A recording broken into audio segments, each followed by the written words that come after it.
This next lesson in the Bacteria Boot Camp is arguably one of the hardest. I see a lot of people that learn how to back wrap for years without ever actually learning this, and it can kind of cause problems in all of your wrapping, which is trusting the top rail.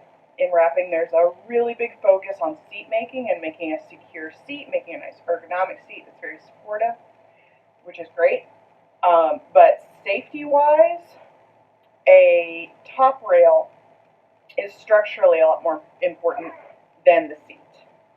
And so when you are learning to back wrap, you really need to learn how to trust that that top rail is doing its job, because if you're relying on a lot of other elements, but you don't have that top rail, then that's a really false sense of security.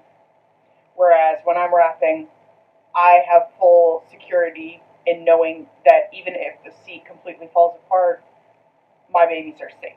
I'm going to attempt to demonstrate this with real baby, not demo doll, because I want you to see how important this is and how much I do trust this.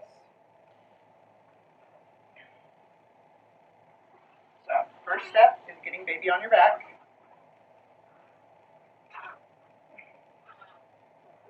Pulling the wrap to the front on both sides.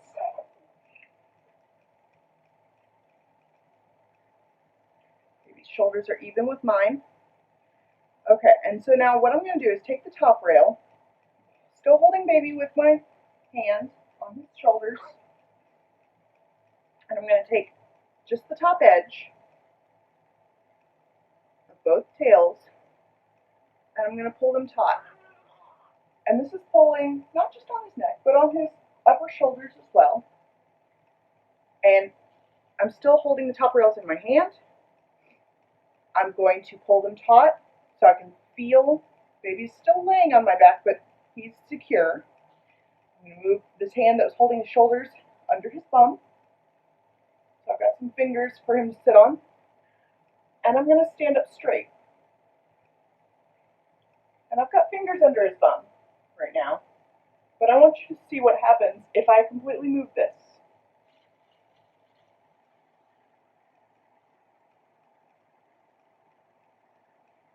He didn't go anywhere. He didn't slide down at all. And there's the bottom rail. There is no seat here.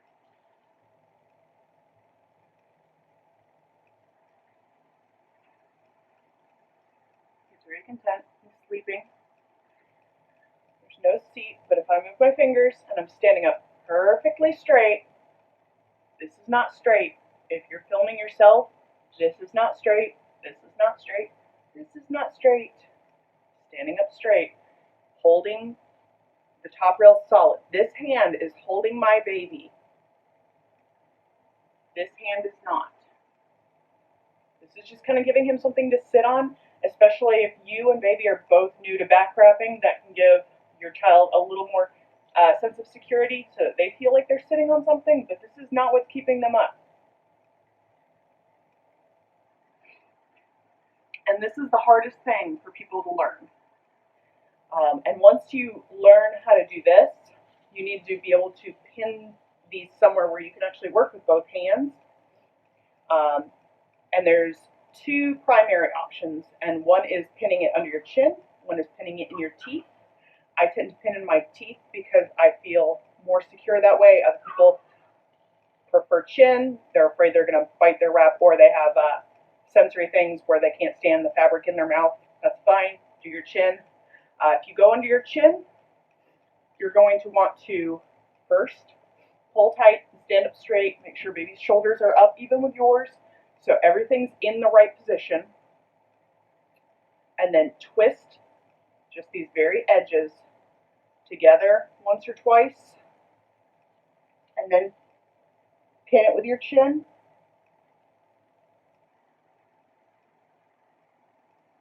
Again, this is my child.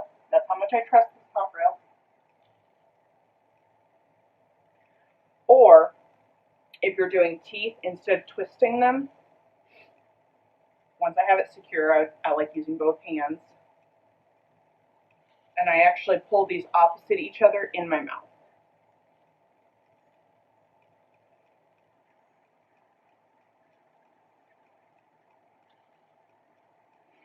And that's going to get you to the point where you can work on your seat with both hands and stand up perfectly straight, which is going to give you a much better range of motion, be able to reach baby's bum.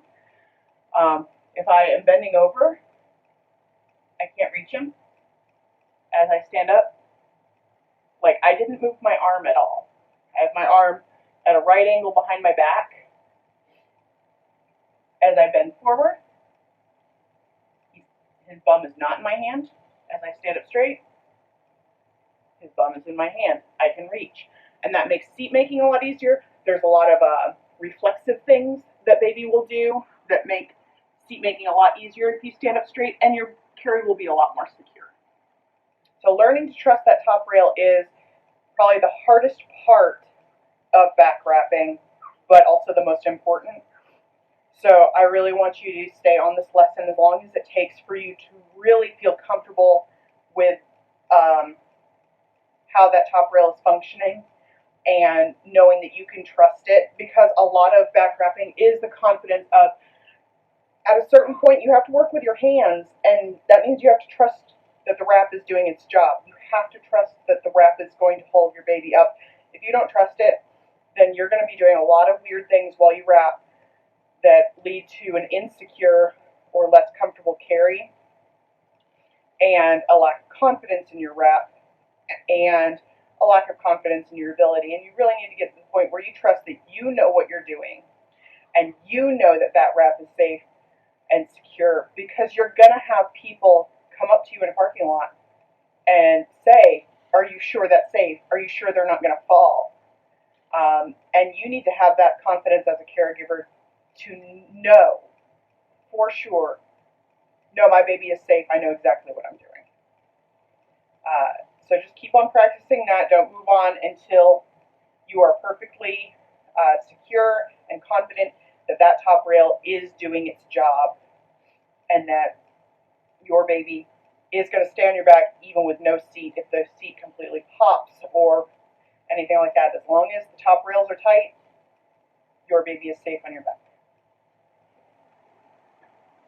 As an object lesson, I'd like to point out that this is a doll. This is not my child. It's just a doll. You'll see why that's important. Okay.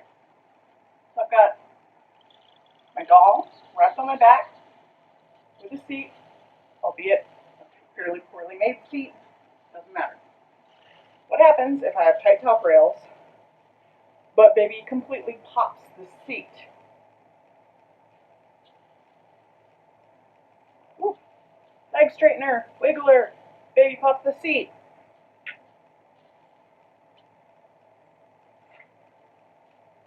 Baby didn't go anywhere.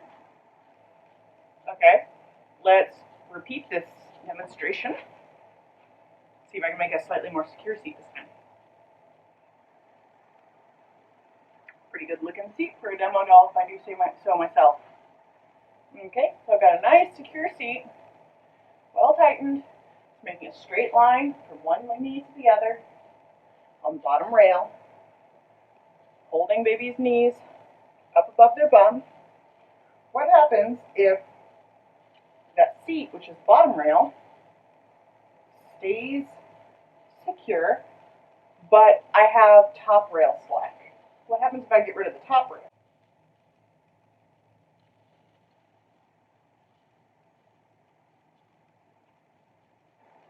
So notice baby is slumping further and further.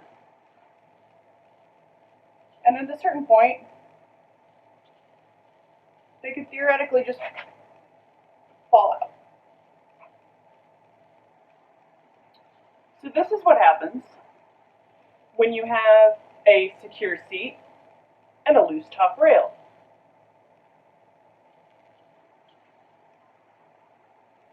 So, a little extreme, but I hope that helps you understand why structurally the top rail is a lot more important than the bottom.